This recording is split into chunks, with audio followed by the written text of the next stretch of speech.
ये प्रथम वर्ष राजनीति विज्ञान के विद्यार्थियों, आज मैं आपको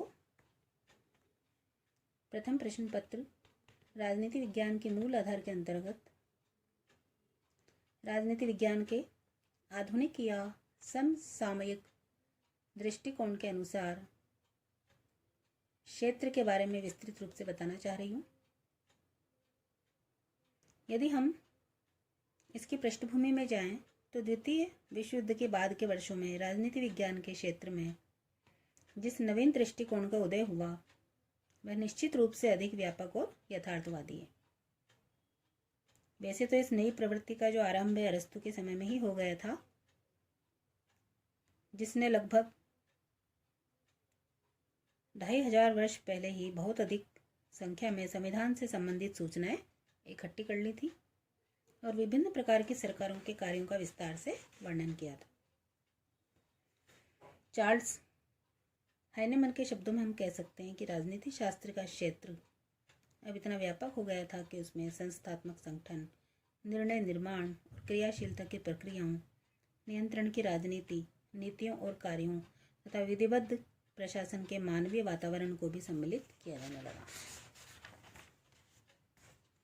आधुनिक राजनीति शास्त्र का प्रारंभ और अंत अब राज्य में नहीं होता है।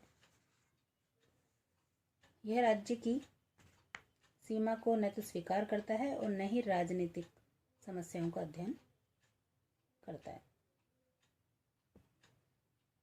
आधुनिक राजनीति शास्त्रियों के अनुसार इसके प्रमुख क्षेत्रों में या अध्ययन विषयों में सर्वप्रमुख है राजनीतिक मनुष्य और उसका व्यवहार, समूह का अध्ययन, प्रशासन का अध्ययन, अंतर्राष्ट्रीय राजनीति का अध्ययन, सिद्धांतों का अध्ययन, विचारधारा या विचारधाराओं का अध्ययन, मूल्यों का अध्ययन, अर्थशास्त्र, समाजशास्त्र, सैन्य विज्ञान, सांख्यिकी सर्वेक्षण इत्यादि का अध्ययन। तो कुल मिलाकर हम ये कह सकते हैं कि आधुनिक दृष्टिकोण के अंतर्गत राजनीति विज्ञान को एक ऐसा व्यापक रूप प्रदान करने की चेष्टा की गई है जिसमें राज्य को ही नहीं वरन समाज को भी शामिल किया जा सके। ये समाजपरक दृष्टिकोण है जिसकी मान्यता है कि व्यक्ति के राजनीतिक जीवन को सामाजिक जीवन के संदर्भों में ही उचित रूप में समझा जा सकता है। राजनीतिक अध्ययन में अंतर अनुशासनात्मक दृष्टिकोण को अपनाया जाना चाहिए। औपचारिक और न्यायिक संरचनाओं पर पहले जो अब तक बल दिया जा रहा था उसका स्थान अब प्रक्रियाओं को समझने की प्रवृत्ति ने ले लिया था। गैर सरकारी संगठनों की कार्यवाहियों और सरकारी कार्यवाहियों पर उनकी प्रतिक्रिया के अध्ययन में अब बहुत अधिक रुचि ली जाने लगी थी।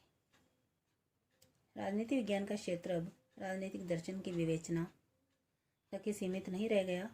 संस्थाओं और संगठनों के अध्ययन में भी अनुभविक शोध की प्रविधियों को काम में लेने की प्रवृत्ति बढ़ती जा रही थी।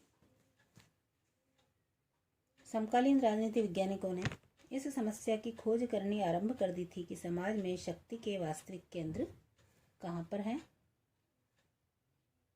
और उस शक्ति का प्रशासन के द्वारा और प्रशासन पर किस प्रकार प्रयोग किया जाता है। सांख्यिकी और सांख्यिकी से संबंधित प्रविधियों का प्रयोग करने की इच्छा और तत्परता भी अब राजनीति विज्ञानियों में दिखाई देने लगी थी। राजनीति विज्ञान में होने वाले ये महान और व्यापक परिवर्तन अब किसी से छिपे हुए नहीं रह गए थे। राजनीति विज्ञान का स्वरूप और क्षेत्र तेजी के साथ बदलता जा रहा था।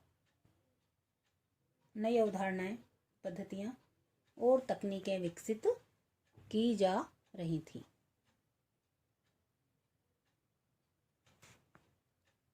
राजनीतिक संस्था विश्लेषण और शोध की मूल इकाई नहीं रह गई थी और अध्ययन का आधार राजनीतिक परिस्थितियों में व्यक्ति के व्यवहार को माना जाने लगा।